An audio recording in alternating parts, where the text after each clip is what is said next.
ಯಾರೋ ಒಬ್ಬ ಚೈಲ್ಡ್ ಅಧ್ಯಕ್ಷನ ಕೈಗೆ ನೀವು ಅಧಿಕಾರ ಕೊಟ್ಬಿಟ್ಟು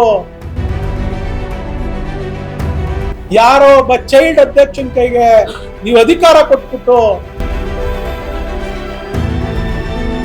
ಯಾರೋ ಒಬ್ಬ ಚೈಲ್ಡ್ ಅಧ್ಯಕ್ಷನ ಕೈಗೆ ನೀವು ಅಧಿಕಾರ ಕೊಟ್ಬಿಟ್ಟು 10,000 ಎಕರೆನ ನಾನು ಅವನ ಕೈ ಟೌನ್ಶಿಪ್ ಮಾಡಿಸ್ತೀನಿ ಅಂತ ಹೇಳಿ ಅದ್ಯಾರೋ ಅನಿತಾ ಕುಮಾರಸ್ವಾಮಿ ಅವರು ಅವ್ರ ಜಮೀನನ್ನು ಕೂಡ ಒಪ್ಕೊಂಡ್ಬಿಟ್ಟಿದ್ದಾರೆ.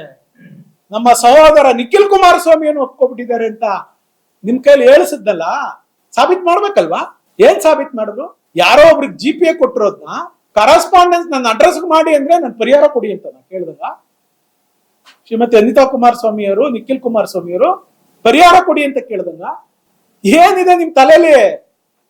ನೀವು ಅಲ್ಲೆಲ್ಲ ಮತ್ತೆ ಪ್ರೆಸ್ನವ್ರು ಕೇಳಿದ್ರೆ ತಪ್ಸ್ಕೊಂಡು ಹೋಗ್ರಿ, ನಮ್ಮ ಅಧ್ಯಕ್ಷ ಹೇಳ್ತಾರೆ ಅಂತ. ಆಕ್ಚುಲಿ ಈ ಪ್ರಾಧಿಕಾರಕ್ಕೆ